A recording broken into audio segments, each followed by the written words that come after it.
Sayeva sarvam yad bhutam yaccha bhavyam sanatanam jnatva tam mrityumatyeti nanyah pantha vimuktaye. Sayeva sarvam yad bhutam yaccha bhavyam sanatanam jnatva tam mrityumatyeti nanyah pantha vimuktaye. Sayeva sarvam yat bhutam. He alone is that was and that shall be. Sanatanam. It is eternal. Having known him, jnatva. Jnatva means having known. It's the past tense. Having known,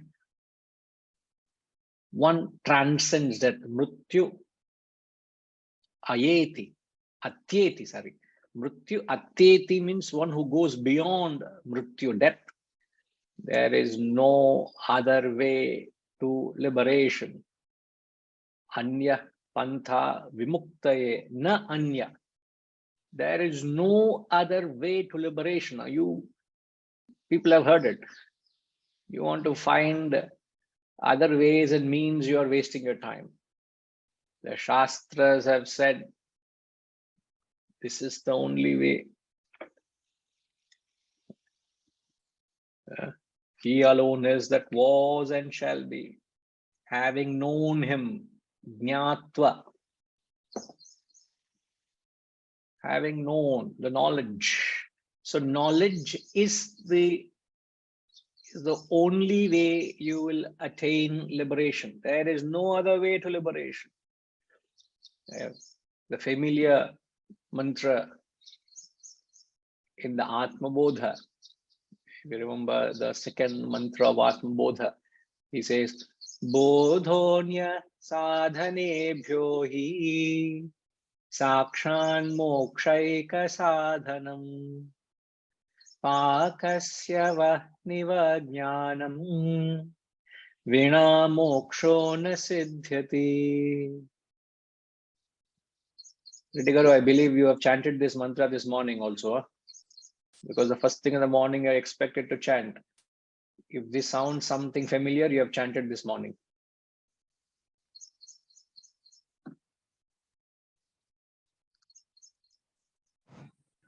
Pranam, Guruji. Namaskar, sir. Yeah, it's familiar, Guruji, but definitely not chanted in the morning.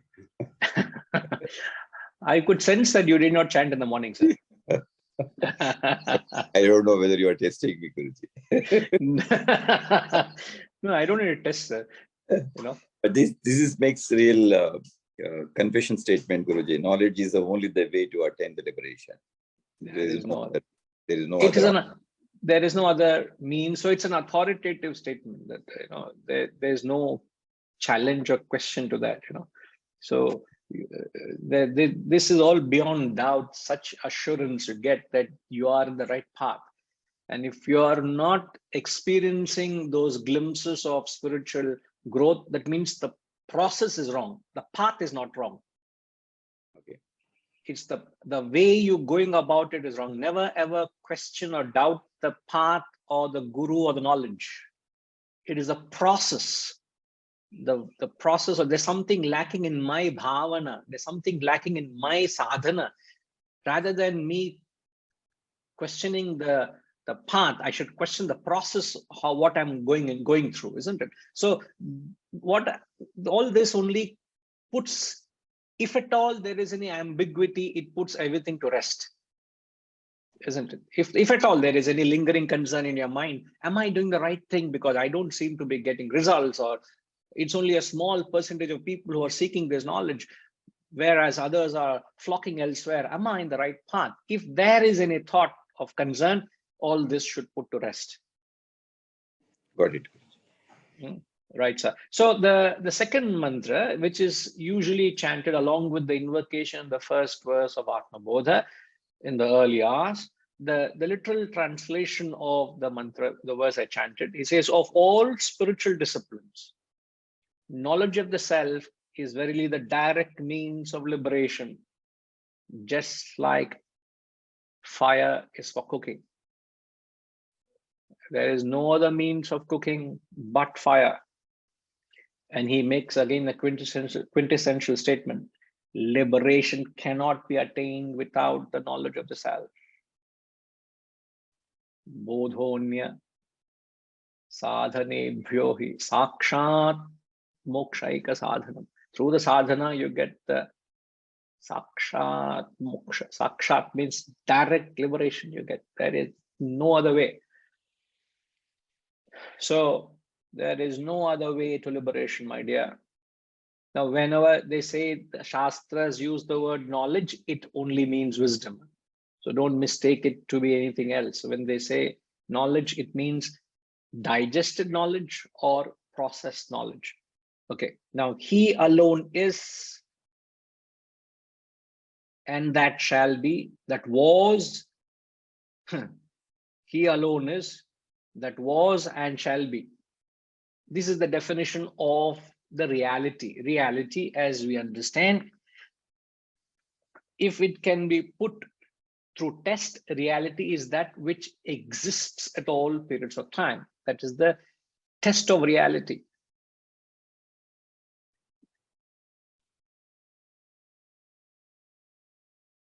Something which existed in the past, something which exists now, something which will exist in the future. And the opposite of that, something which is not real, means it doesn't test to the, it doesn't pass the test. It should, if it doesn't exist at all periods of time, it is false.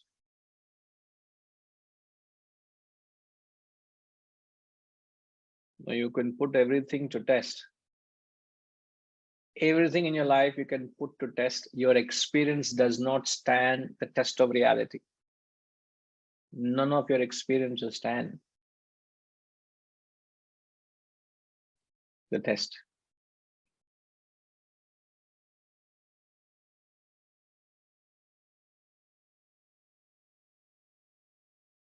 The charm of the external world. Does the world has the same charm to you throughout?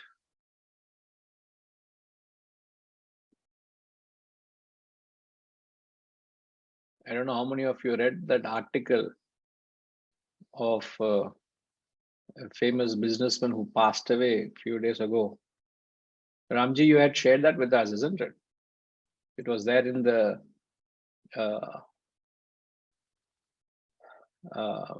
media, and one of the things he said, which really, like everything he spoke is pure Vedanta, but one of the important things he said there was that the charm you get in pursuit, there is no charm in having it or getting it. Yes. Did you notice that, Ramji? That yes, particular yes, phrase? Yes. So that's what in these sessions also you discussed that many times, that the desires, when we talk of desires, we said that the charm in pursuing a desire is not there once you attain that desire. And once you get, once you achieve that, whatever you wanted to achieve. Correct. So if it has a true charm in it, it should never die, isn't it? True. So experience teaches us this, but sadly we still don't change our pursuit because of we're not established in this wisdom. By the time you realize it's too late, sir. It's too late. Which was the case in his life, isn't it? Exactly. Sadly. So because you are busy pursuing it, the after effects you will know only after you achieve it. So that is what happens. So sad, so sad. I hope there is some ray of wisdom that can tell us, don't be fooled by that. Don't be fooled by that.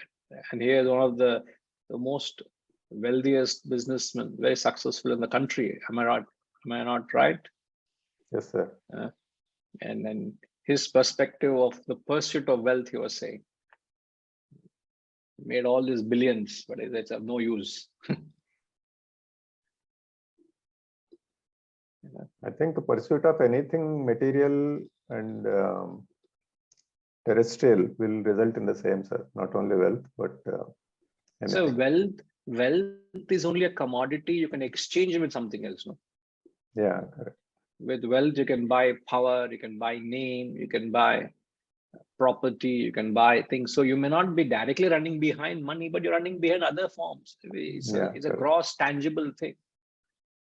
So it all has an ephemeral value. So any aspect of your pursuit in life has no charm beyond a point. That is what he's saying. It is not eternal. It doesn't pass the test of reality.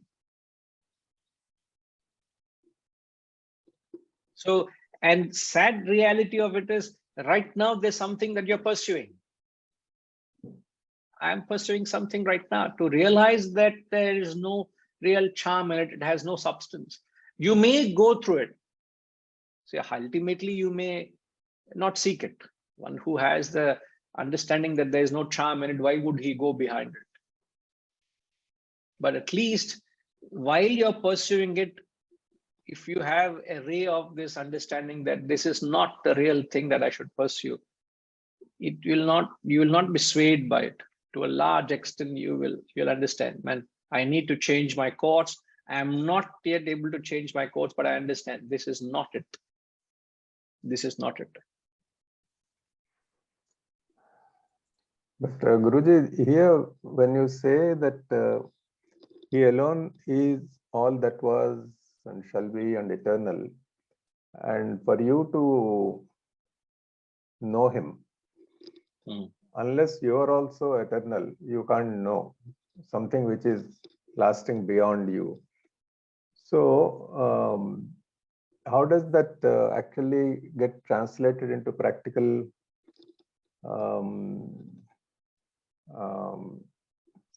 way of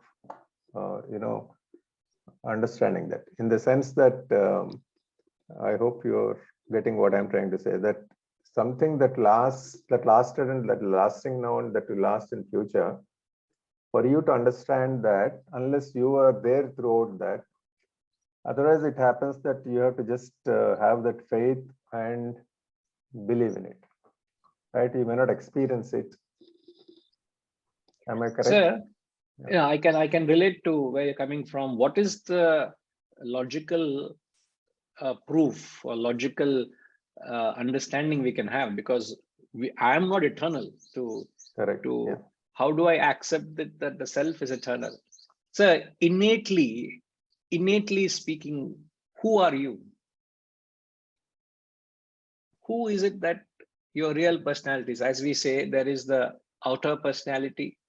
Every human has got three personalities, no? The outer personality, the inner personality, and the real personality. The outer self, the inner self, and the real self. The outer self is the physical body. The inner self consists of your manas and buddhi, the emotions and thoughts. The real self is the Atman. Now, when you go put these three, your own personality, we're not talking of anything external, your own self, the body has a process of aging, it will die. The mind and intellect, the desires also are not permanent.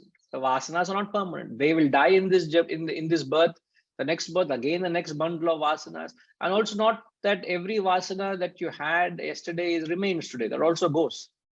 But logically also, innately, the very Atman Davat, that doesn't die. As we until you experience it, you have to go with some faith. Until you experience it, you also have a logical assurance that it is too subtle that can be subjected through birth and death. Because only matter is subjected through birth and death. The matter is gross matter and subtle matter. Gross matter is inert matter. Subtle matter is thoughts and desires. It's only matter that is subjected to birth and death. The spirit is not subjected to birth and death. And I am the spirit. The Shastra says, you are that truth, that thou art. When the Shastras are so categorically saying you are that truth, when you assert yourself to be the truth, innately you are asserting yourself to be the reality. So unknowingly, there is a deep connection to that expression of the reality, which the master is saying, you are that self. So the real self in you will not die. So when he says he alone is, it's not third party, no? The When real he says, self. well, what is he talking about? The self. And where is the real self? In the very core of your personality, in the very core of my personality. So innately, there seems to be a connect, even if you are ignorant of it, you may not experience it, but innately there is a certain connect to that fact. So exactly like when you go to a temple, even the most knowledgeable person or the most ignorant person, when you're in the sanctum sanctorum, what is it you do unconsciously, unknowingly? Close your eyes. We all close our eyes. You have not been educated to close the eyes. But unknowingly, we close our eyes. As we are having darshan of the Lord, you close your eyes and pray. You don't never open your eyes and pray. And you have gone there to get that few glimpses of moments of that darshan. And yet you close your eyes while doing darshan. What absurd is this? Huh? You have got special permission, that how much effort you got in to get the darshan of the Lord. And as you are standing in front of the Lord, you close your eyes. Why should you go there to close eyes? You could have closed eyes wherever you are, no? Why do you do that? Unconsciously, you are asserting to yourself that the God is not there. It is a subjective experience. How are you doing that, sir? Are you not doing it innately? Are you not asserting it? Yeah, it happens involuntarily. Yeah. Involuntarily. So innately, involuntarily, unknowingly, there is a subtle realization, even the most ignorant fellow, that God is within you. And that God doesn't die. I may die, but God doesn't die. That's why Ramatirtha says even a patient in the deathbed doesn't believe he's going to die. He doesn't believe he's going to die today. Something in him says he's going to live. What tells him believes that there is at least a few more days left? Because the self in him never dies. So unknowingly, he is asserting the self. Another example. Are you contented, sir, till now in your life? You have No, sir. found success, you have created name, you have seen the world, you have earned money, rightfully so. Are you contented and happy? No, sir. You will not be contented and happy. It's not a curse, sir. Huh? Don't get me wrong. No, it is.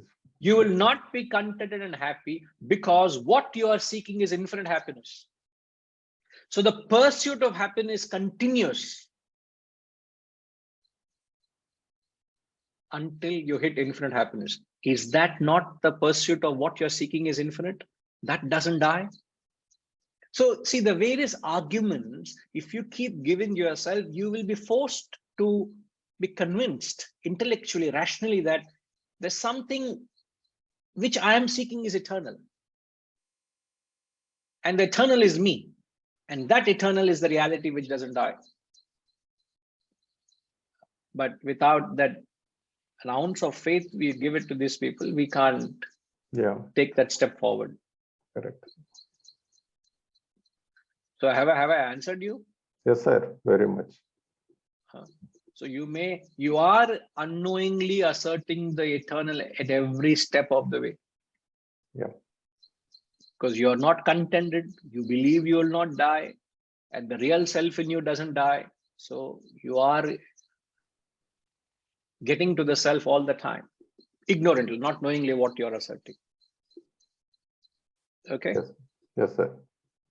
And also the arguments which we give here is only to assure us that that which I am pursuing is not eternal. Yeah. They are only ephemeral. Temporary, Everything. yeah. Everything is temporary.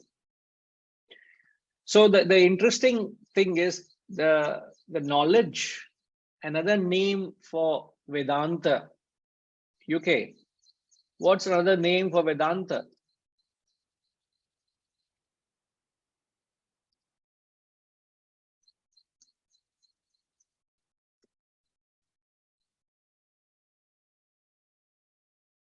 US or UK? Okay, US. End of UK knowledge. also. Huh? It's the end of knowledge. Vedanta means the end of knowledge, but what's another name for Vedanta?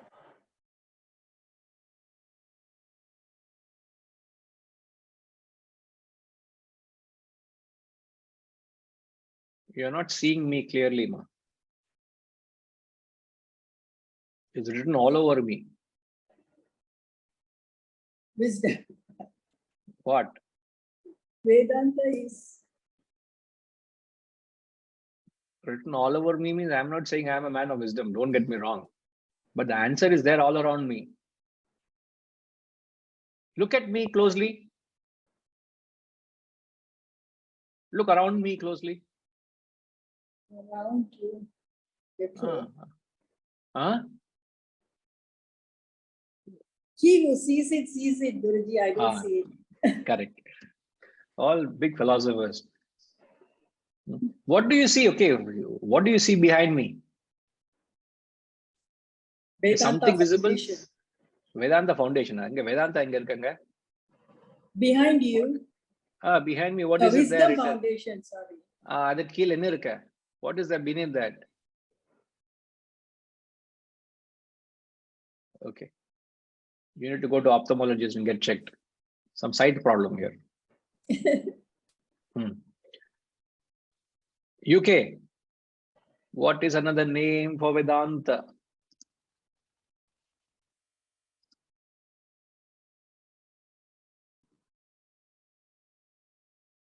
Namaste, Guruji. Is it, as you said, dharma, Guruji?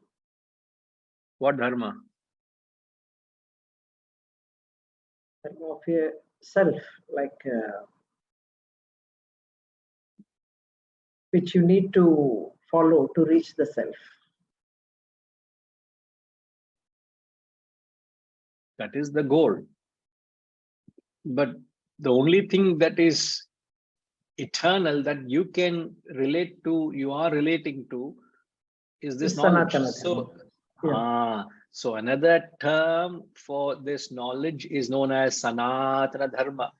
Vedanta is known as Sanatana Dharma. It is integrated into the very logo, the emblem of the foundation. So wisdom foundation, beneath that, don't you see Sanatana Dharma? So you don't see that, huh? Don't tell me that. Dharma is there, Guruji. No, Sanatana also is there, no? Now it has.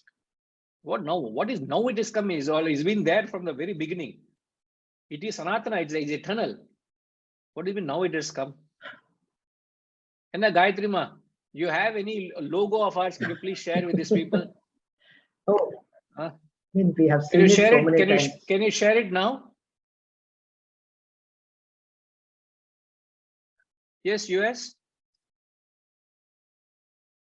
I can see it now. I thought it was in Hindi.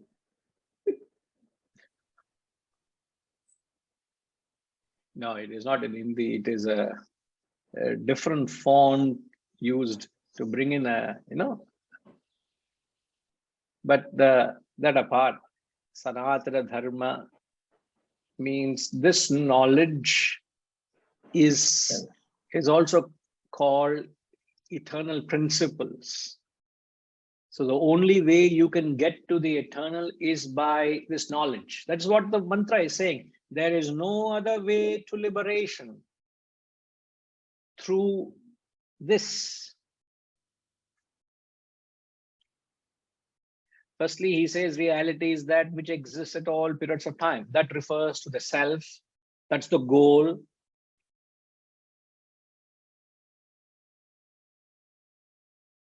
And then he says there is no other way you get to the self is through this knowledge.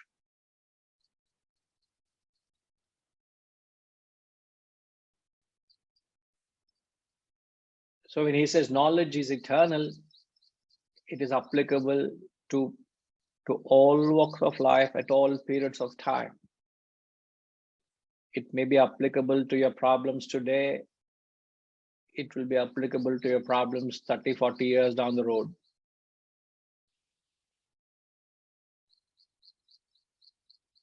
Or 50 years down the road.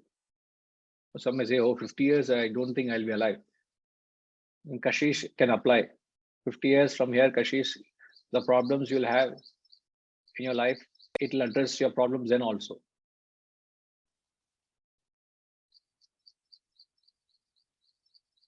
So it has a relevance to your life today, it has a relevance to your life tomorrow. And then he says, having known him, one transcends death. Through knowledge alone, one transcends death. Now, this is again a very unique style of the Shastras. When he says death, transcending death means what? Transcending death, whenever there's a reference to death, death means cycle of birth. Wherever there is a cycle of birth and death, there is change happening. And whenever you are subjected to any change, there is suffering. You have to move from one city to another. It's a change of place. You have to move from one country to another. It's change of time, change of weather, change of climate, change of people, change of culture. You will have to adapt to the change. In your own home, there is no need to worry because there's nothing that has changed. You're familiar with your house, you're familiar with your surroundings, you're familiar with the weather, the government, everything. So you don't experience any suffering. So death means birth, means change, means suffering. So in effect, he's saying this knowledge helps you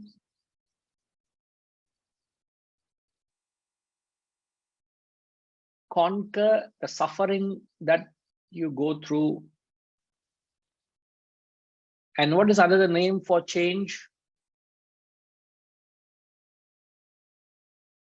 Lakshmima, what is the other name for change philosophically? Yeah? Don't look at it in a literal sense. Philosophically, what is another term for change?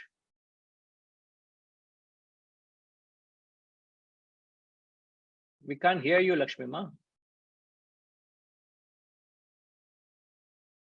No, I'm afraid no, we can't hear you still.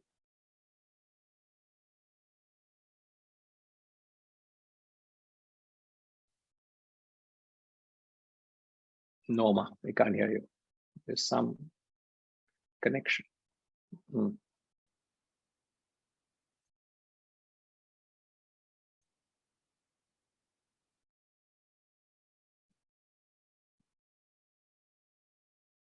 All right, okay. Subhash ji, आपको पता है what is another philosophically, what's other term for change?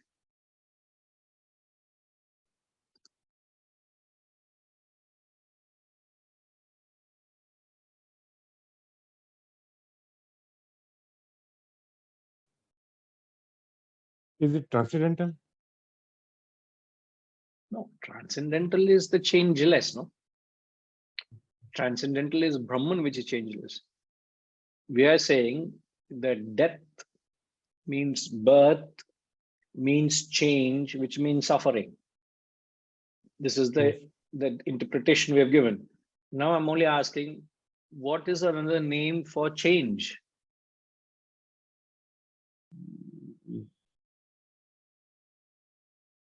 Modifying the situation. Literal meaning. You're going with literal meaning. I'm not looking at the literal meaning. Yeah. All right. What's another name for change? Sanjay, any idea?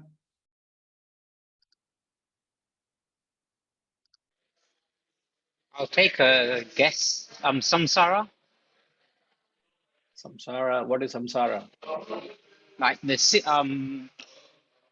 the transformation, the cycle of birth and death. My understanding. All right. Now, obviously, I'm not looking for another. I'm not looking at other terms for what we already described. As I've said, death means birth, means change, means suffering. Right. So this is, we got this. Beyond these words, what does it mean?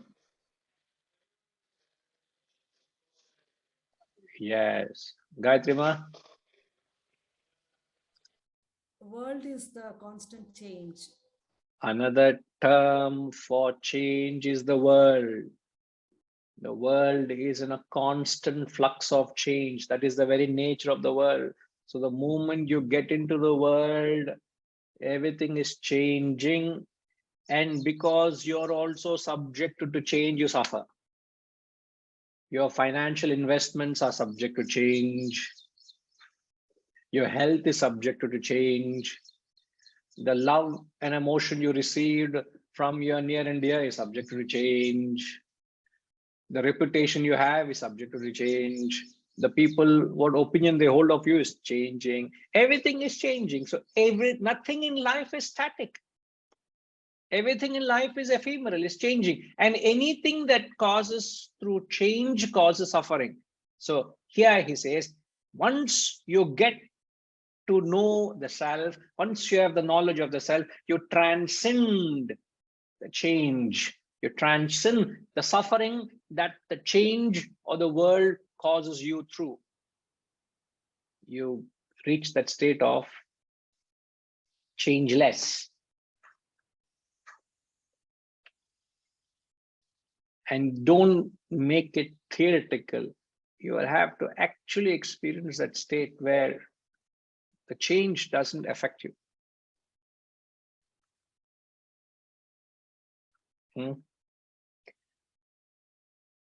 Having known him, one transcends death.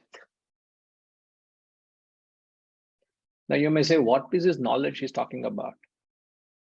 Is exactly like all the suffering of the snake. How can you get rid of all the sufferings of the snake? Will not the knowledge of the rope instantly relieve you from the thraldom of the sufferings of the snake? Go back to the traditional example we take of the snake and the rope. All the sufferings of the snake is because of the lack of knowledge of the rope. The moment you have the knowledge of the rope, what snake, illusory snake you're talking about, isn't it? The only way you wake up, the only way you get out of the suffering is by knowledge of the rope. The rope is the reality, the snake is illusion.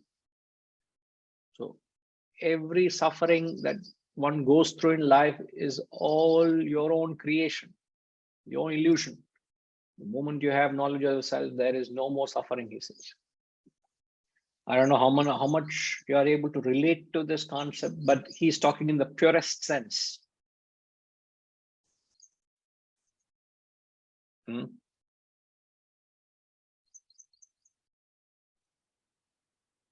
I can't get into each individual, but I can't get into a personal thing. But if I were to even ask you objectively, you take something which is causing a great concern to you now, something which is a concern to you, something which is causing enormous pain and suffering. And how can you relate to that suffering with reference to this knowledge? Just try and take that perspective, this perspective to that suffering.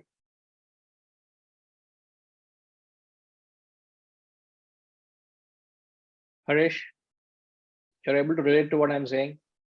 Yes. Yeah. Hari Guruji. Yes, Guruji. Just take this perspective. What perspective? That all the suffering is our creation and our illusion. So something that is causing our suffering, how do we handle it? How do you handle it? Just like we said, the illusory snake. The problem, you're complaining of the illusory snake, the knowledge of the rope relieves you of the suffering. So a relative sense, the same perspective from a relative sense, if you look at the suffering, whatever problem, I'm sure there's something that's concerning you now, isn't it? There's some Correct. problem, there's some challenge, Correct. some change which is causing the suffering. Correct. So how can you, so look at that suffering from this perspective. Yes.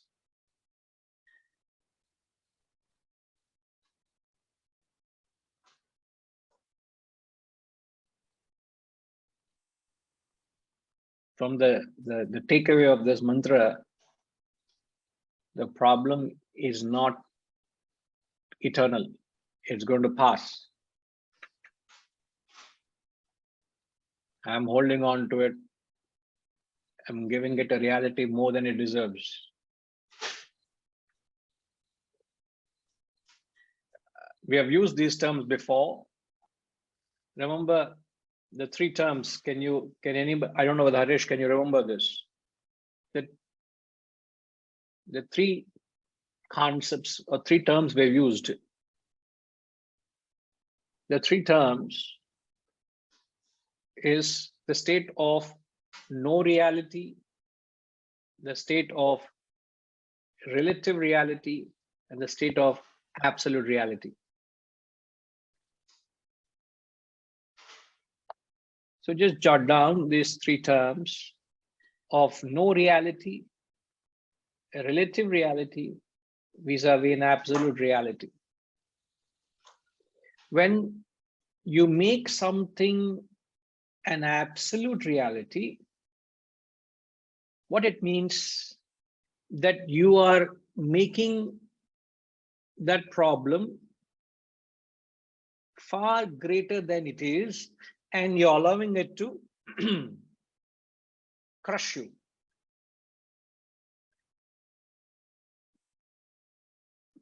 Raghu, you're following?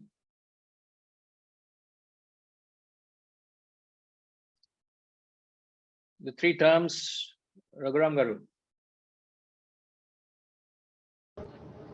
The three terms. Yes, sir. One second.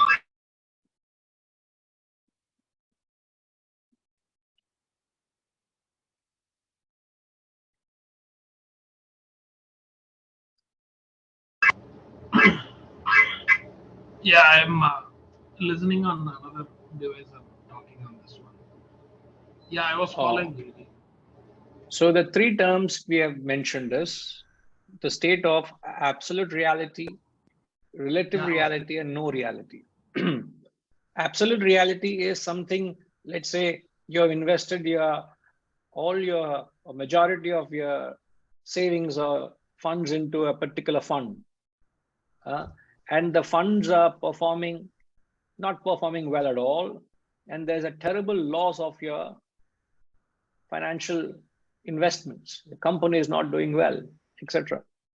So when you are going through that phase, the phase of your investments not doing well can completely traumatize you, isn't it? Yeah, very true. I lost some money in stock market earlier last year. Oh, how did you know that? I don't know, Guruji. Somehow last year in the stock market, I put some money. And it's all so gone. You trust more the stocks than your guru, huh? Okay, never mind.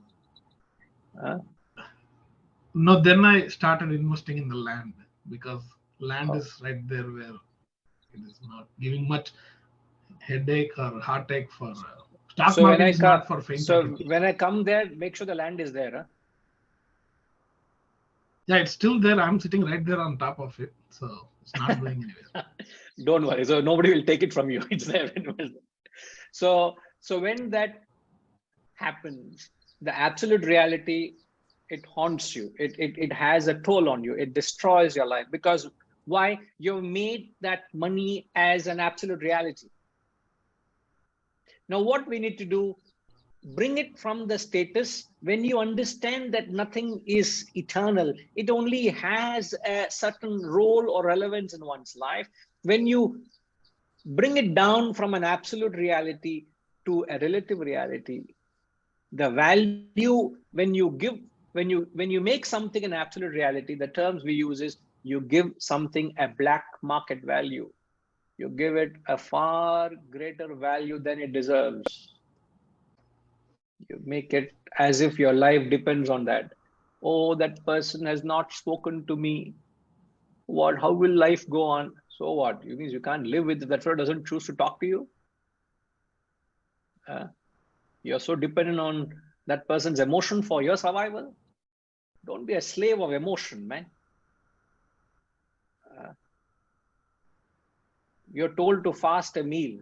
Oh, you're what? How will I survive without a meal? People are starving without not knowing where they're going to get next meal.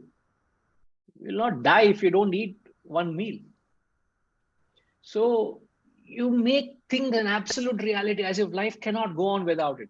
So when you rationalize it, bring it down from a black market value, which is absolute reality, bring it down to a state where you have a relative reality. All right, yes, I need funds. I need to make use of my funds in a proper manner. I need to invest it in safe places. And the nature of funds is it will fluctuate. There will be profit, there will be loss. Stocks means ups and down. You understand? So when it goes through up and down, you will not be swayed by that profit or loss. You understand? Don't ping your life as if your life that becomes your lifeline. And then comes to a point where you understand the ephemeral nature and say, it has no value for you in your life. Today there is, tomorrow there isn't. It should not affect you. So how do you process your current experiences is to bring down from absolute reality to relative reality, from relative reality to no reality. Then once it is no reality, it is my own madness in my mind that I'm chasing something. It is not that that is the only thing in life that should be pursued. When something obsesses you, you become a slave to it, isn't it? Raghu Garu. Yeah, that's true. So this is how you should process the knowledge with reference to how this knowledge will help you to convert something of greatest value to you to a relative value to extent where it has no value. Once you reach a state of no value, then you are beyond the change that happens to it. The change will not affect you. You're right. You get it? Yeah, I agree very much to it. And also, I see one more point I would like to add, not to the knowledge of the sun, but being secluded is also giving a opportunity for me to explore more on this thing. Like I don't see anybody for most of the day, and not too much talking, as there's nobody to talk to. So I think I would like to add that the seclusion itself is more effective in terms of adding like a catalyst. Oh yeah. In fact, if you're able to withdraw from the world and be in a realm of your own and have the capacity to revel in that peace and bliss of yourself, of aloneness, there's a talk I had given, Ramiji, you must listen to, loneliness to aloneness. Gayatri Ma, please share it with him. There's a talk on one of the Guru Purnima days, a couple of years ago, I said, from loneliness to aloneness. So the journey, if you're feeling lonely, it means it's a spiritual lacuna. But if you are able to revel in aloneness, being alone all by yourself, that's a spiritual quality. But sometimes of being lonely, people find they get uncomfortable.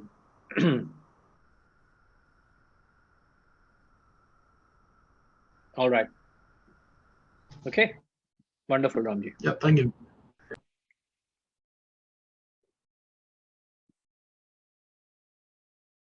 So don't give anything a greater value than it deserves. Don't give love a greater value than it deserves. Today the world loves you, tomorrow the world does not love you. So if the world chooses not to love you, should it matter to you? Ashama, if the world doesn't choose to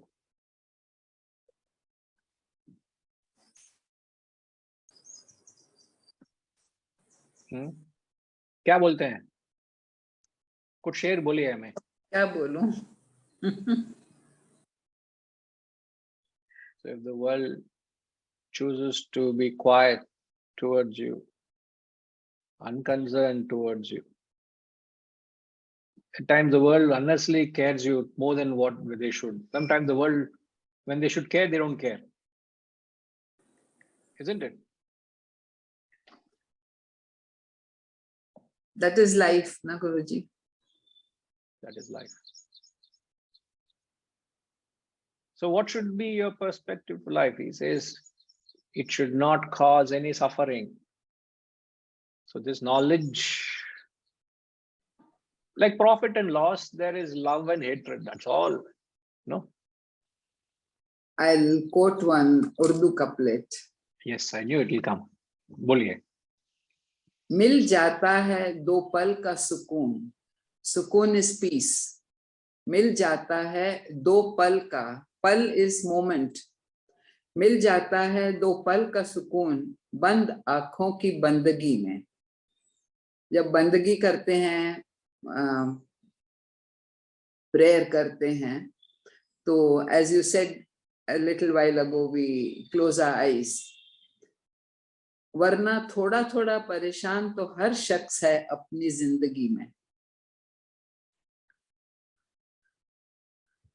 तो बस जब परेशान होते हैं तो बंदगी करते हैं, प्रेयर करते हैं, उसमें पीस मिल जाती है. Then I'm reminded of what Kabir ji says. दुख में सुमिरन सब करे, सुख में करे न कोई. That is true. जो सुख में सुमिरन करे, दुख का हे को होए. That is dukh. Yes. So why should you wait until dukkha happens to do smaran? ठीक बोला है ना? बिल्कुल बिल्कुल. मैं आप जितने सुंदर बोलते हैं उतने नहीं बोला है मैंने, मगर बहुत अच्छा बोला. हाँ. दीदार की तलब हो तो नजरें जमाए रखना. If you want, ये थोड़ा कॉम्प्लेक्स हो रहा है. मैं दीदार करना is to see.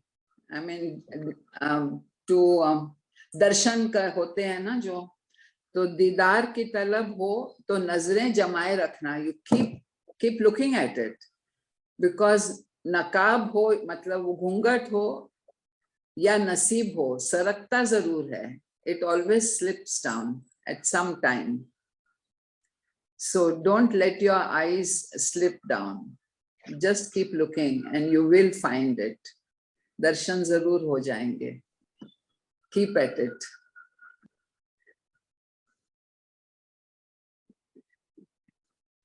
it will take some time for us to raise to your level, Ashama. You speak flowery words with very deep meaning. Yes, yes, certainly. That you want to achieve. Yeah. You have to. And I could see Yogeshi was very well able to relate to what you were saying. Hi, Yogeshi.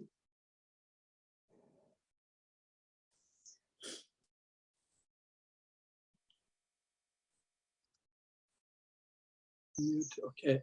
Yes. Yeah. I understood exactly what she was saying, and somehow yes, I agree that what she was saying is just look at it. What I was trying to say that focus it on it. Just keep focus that, and that's how you are going to get it. And when we are saying that, कभी-कभी ये जो मुसीबतें आती है तो दुख होता है वगैरह होता है, but that's natural for everybody. If we just can say, okay, I'm not going to worry about this thing, then we are Bhagwan. We are not Bhagwan. We are human beings. So we are going to have, regardless what we say, oh, I should not be doing these things, but kabhi na kabhi, small thing is going to hurt you. And certainly.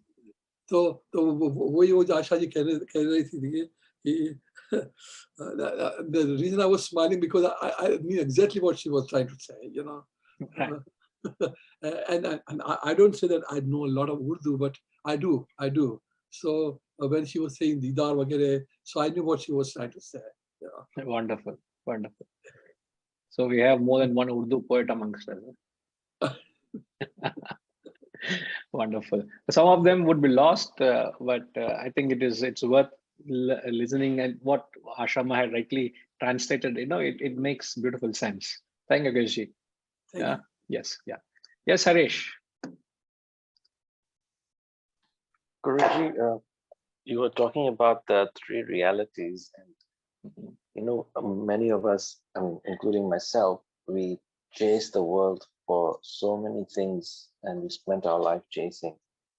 And it comes to a point, Guruji, where we just drop it at some point.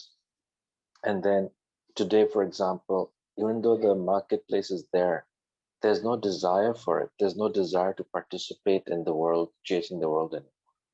Because it's a process where we go through chasing for 30, 40 years, and it just comes to a point you don't want it because you realize there's no substance to most of it. And now it's come to a point, even it's there, I don't even have a desire for it over a process of 30 or 40 years. It just shifts. And I guess this is where the realities come into play, the knowledge and the understanding and the awareness that we don't need to chase it anymore.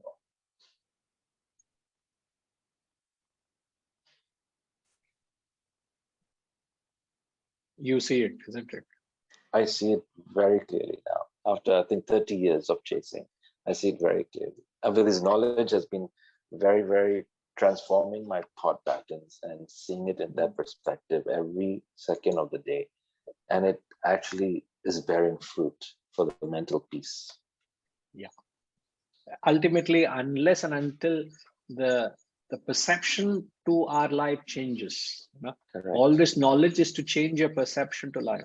So I think if anything that you're pursuing in life, if you can just put it under these three categories: absolute reality, relative reality, no reality. Just gauge it within your mind to the job you're doing, to the services you are rendering, or the family you have, the business you have to run, or commitments you have. All of this, where do you value it? Oh, the family I have. Is your family absolute reality for you? Relative reality or no reality? Means tomorrow the family disregards you. Yesterday I was in a conversation and we had a guest at home and we were talking, and one of the powerful points that I'm referring to is how ingratitude was instrumental in death of that person or how that a few of individuals, similar cases, how they did so much for the family and how the family was ungrateful. And that person couldn't tolerate ingratitude, and that person, collapsed, literally collapsed. It was the end of him. How a few of them, I can't go into the detail of it, but how much you value that emotion, and when somebody is ungrateful to you, you can't stand it. So what is family for you? What is money for you? You may be detached to money, but you may not be detached to your family. You have a black market value for your family. You may be doing business for 30 years, but you have been with family for 50 over years. What about that? You don't be swayed by the emotions and the drama of all the family politics and the family drama. You say, so be it. If I have love, I'm happy. If I don't have love, I move on. I'm happy to be independent. You're not bogged down with it. So you give it a relative value or no value. A time would come in your life where nothing will have any value in your life. That time should come. Because you understand it is ephemeral. It has no value. But you play by the rules or the laws of it, but you will have no value for it.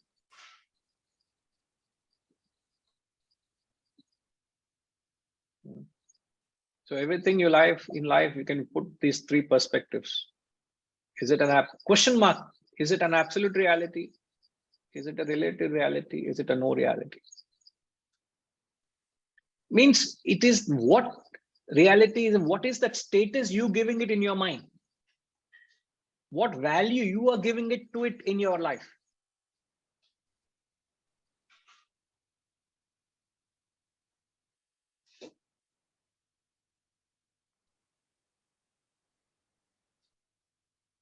That introspection is very important. Absolutely. Right. Absolutely. Thank you. Right. Reddy Garu, very practical, yeah. Yes, Guruji. I able to hear me, Guruji? Yes, yes. Yeah, it's true, Guruji. I'm just recollecting when your case study of yesterday's, whomever you have been met and talking about the family. You heard of Singania, who is a Raymond's, the founder, who built from scratch, and and if you really say that, so ungrateful his own family members, more his sons and children, they thrown him away onto the roads. I think he's somewhere in living in a single bedroom apartment, where he says in a statement in the last week, "Don't believe anyone in this world." So as recent as last week. Maybe about a couple of months back, it has been happening. Okay. But it is in a statement, profound statement is given. Don't believe your own kith and kin. But of course, that's absolutely gives a different impression. The experience has been so painful to him, what he has gone through. We're talking about is one of the billionaire, but is no value for him or no meaning to his own kith and kin in that. So you must go back to what Bhajagovindam says, no? When people come to you, they don't come for you. They come because you have something to give to them. So what they love you is not what, they don't love you for you. They love you for what you can bring, offer to them. It's so only they only loved his wealth. It's not only the others, but his own kith and kin as friends. I'm not talking of others, sir. I'm only talking of kith and kin. Yeah. In fact, they only, the selfishness of the dependents. I can't recall which verse it is. Enna verse, Hariji? Remember that verse, Bhajagovindam? Theriyuma?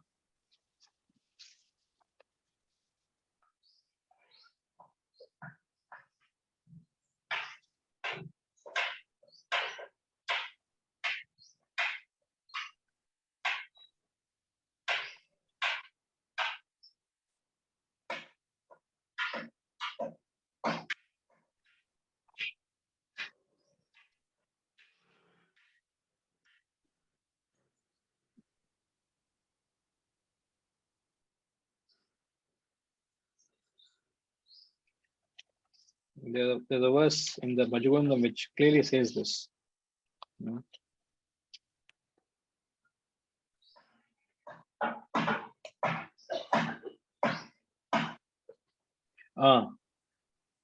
Vayasigate kaha kama vikaraha shushke nire kaha kasaraha kshine vitte kaha parivaro jnate tatve kaha samsaraha. He says, when age is gone, where is the play of lust? When water has dried, where is the lake? When wealth is gone, where is a retinue? When essence of the reality is realized, where is the samsara, the terrestrial entanglement? So there is a cause and effect. So when there is no wealth, where is your following? Yeah. Yes. So the family got all what they wanted, therefore they don't have any love for you. And all your life you are saying, my child, my family, my, you do. And they're only interested in what they get out of you. They don't care for you. So when you understand that, you will be detached to your family. Do your dharma to your child, to your family, to your whoever you have to do. I'm doing my dharma to my students, to you all. Tomorrow you may be ungrateful to me. How do I care? I have little wisdom in my head that there is no guarantee that you will reciprocate. Isn't it, sir? Yes, Isn't Guru. it my foolishness to develop an attachment to you all? Yes, that's true. It's something like you need to apply the Fevicol with the oil in the hand. So you get attached, but you should not. So yeah, it doesn't, you don't get stuck to it, you apply it with a, it's like you're trying to when you are trying to cut a what do you call that, jackfruit, Yes. one of the most delicious of fruits, but you need to apply a lot of oil on your finger, on your palm when you're opening, otherwise you will get completely Stuck with that. messed up, isn't it? You got to have that detachment. Very, very powerful. That's what it means, one who has this knowledge transcends death. This is what it means. One who has this wisdom is not affected by the change that's happening. So if you're affected by the change or the world which goes through change, that means you don't have this wisdom. You need to know areas where you're affected, areas where you're not affected. You need to examine it. Very powerful. We're only trying to put it in a language where we can apply it. He doesn't say all of this. So the applied philosophy is, Kashish, the applied philosophy to this concept that one transcends death. How do you look at life from this perspective? The applied philosophy was,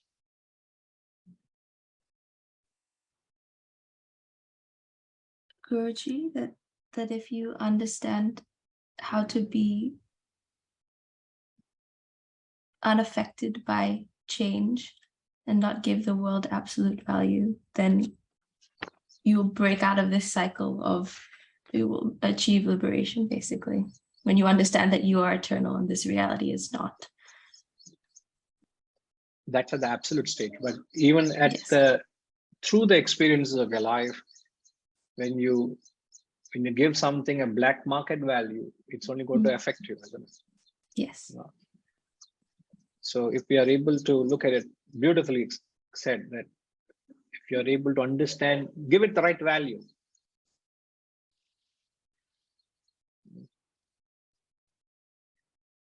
Sometimes the truth is very bitter, isn't it?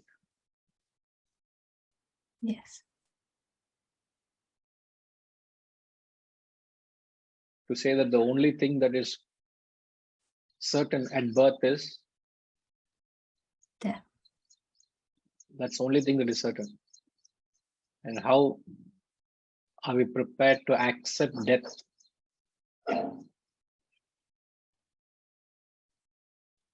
My God, that's perhaps the most powerful challenge you will be subjected to.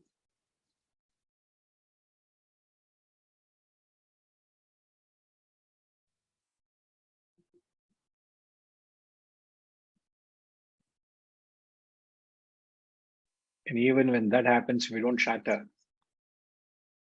Then he says, the greatest of joy is no joy, the greatest of sorrow is no sorrow. There is no sorrow. It doesn't affect you. It is what it is. You are truly above it. You are liberated from this thraldom of suffering. So world is nothing but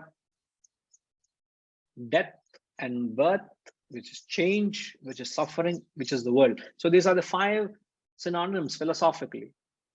Can you repeat, Kashish, in your sweet voice? What are the 5 things? Death, birth, change, suffering, the world. And where are you living? You may be living in the beautiful part of the world, but it's still the world, Kashish. Yes. Even Guruji. that world you're living in has all of this happening. And you should not be subjected through the suffering. And what's the way out? You must look at the world through the perspective of this wisdom, through this knowledge, and give it the right perspective, absolute, relative, no reality, so that the world that's changing out doesn't affect you. Right? Right. This is the applied philosophy for the mantra. Okay. Perfect, Kashish. Yes, Hariji.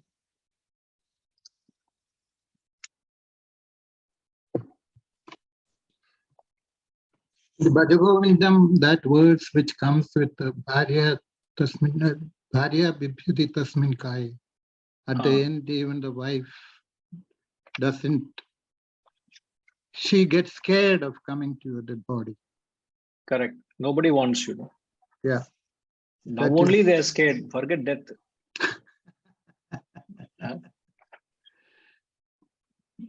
Guruji, another one, that verse number 8. You were verse number 8. Oh, mantra 8. Okay. Mantra 8. Solomon. There in Sokshara, that is imperishable. Akshara. Okay. Yeah. So you said imperishable in the perishable. So why do you say imperishable in the, I understand the literary meaning of it. That is the imperishable aspect of the perishable nature. Well, yes. But why do you say in this particular case imperishable aspect in the perishable? No, why I said that is the concept of imperishable only exists when there is a concept of perishable. So the concept of perishable and imperishable are interdependent. Means imperishable has no relevance without the perishable. So the perishable is the world. The imperishable, he says, I am the imperishable in the perishable world. And then he goes one step ahead. He says, I am beyond that. I am the Paramaha. I am the Supreme, Uttama Purusha, the Supreme Being. So it is only the concept of Trinity, as we explained. The God of Brahman is always described from the known to the unknown. So it begins by saying Brahman is the perishable, and then imperishable is only with reference to what? There has to be a reference point, isn't it? So the reference point of imperishable is with reference to the perishable. And when we do that, sadly, we are limiting God only to the hemisphere of the perishable world, which we explain. So imperishable in the perishable. That's always there's a connection. Otherwise, imperishable has no standing. If I reverse the thing, perishable in the imperishable. Because the imperishable was always existing. All the perishable is the substratum of the perishable is imperishable. Correct. So the origin is imperishable. Correct. So if I say perishable in the imperishable, instead of imperishable in the perishable. What do you achieve by that? Because the origin, imperishable has got an origin, whereas perishable has got an origin. Imperishable doesn't have an origin. Sir, the concept is only to lead us from the known to the unknown. And the context of that, it's being said, sir. This Okay. concept is, I mean, I have been struggling with this concept since long. Probably I will have to talk to you personally. We will do that, sir. Okay. We'll connect offline. Okay. Okay. Yeah. Yeah. Thank you.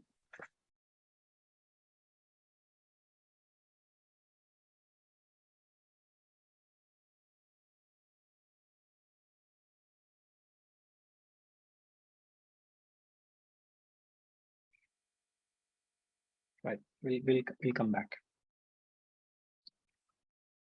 Om Purnamada Purnamidam Purnat Purnamudachyate Purnasya Purnamadaya Purnamevavashishyate. Om Shanti Shanti Shanti. Hari Om. Shri Guru Bhyo Namah. Hari Om.